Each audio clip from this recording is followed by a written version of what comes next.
John sat by the dusty window of his small apartment in Chicago, staring at the endless flow of cars below.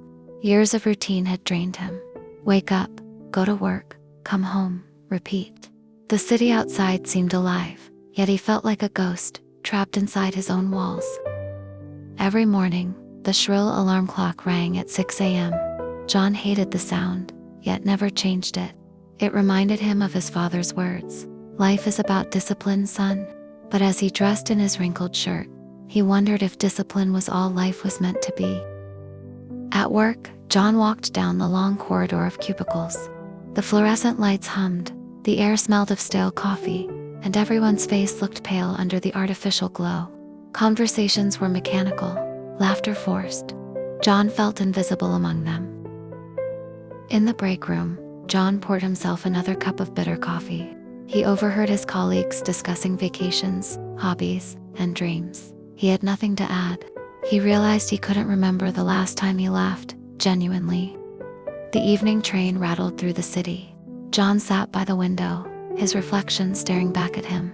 He watched families talk, couples hold hands, strangers smile at each other. For the first time in years, he felt the sting of loneliness deep in his chest.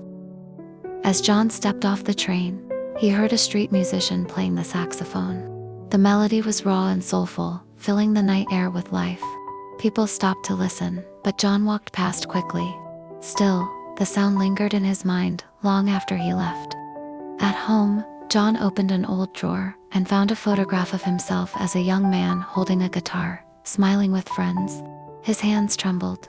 That man in the picture seemed like a stranger, someone who once lived, someone who had dreams.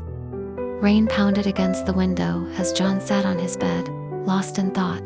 He realized he had traded his youth for safety, his passion for stability, his dreams for survival. For the first time, he whispered aloud, "I don't want to die like this."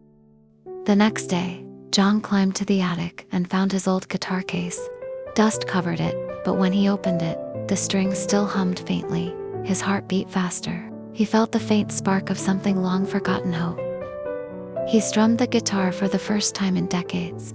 The sound was rusty, imperfect, but real. His fingers hurt, his rhythm was shaky, but he smiled. For once, he felt alive. Weeks later, John gathered his courage. He took his guitar to the same street corner where the saxophonist played. Nervously, he began to strum. At first, no one stopped, but slowly a child smiled, a woman nodded, and a small crowd gathered. When the first clap came, John's eyes watered. The crowd wasn't huge, but the applause was real. For the first time in years, he wasn't invisible. He mattered. His music mattered. After the performance, the saxophonist approached him. "You've got soul, man," he said. They laughed together. For the first time in a long time, John had a friend. Days turned into weeks, and John's routine changed. Work was still dull, but his nights were alive. He played music, made friends, and rediscovered joy. Life hadn't gotten easier, but it had become meaningful. One evening, John told a young listener, "Don't wait until you're old to start living. Life isn't just about surviving, it's about feeling alive." He strummed his guitar, his heart finally full. Moral of the story: life isn't measured by paychecks, routines, or survival alone. It's measured by the moments when you feel alive, when you dare to chase the passions that make your heart sing.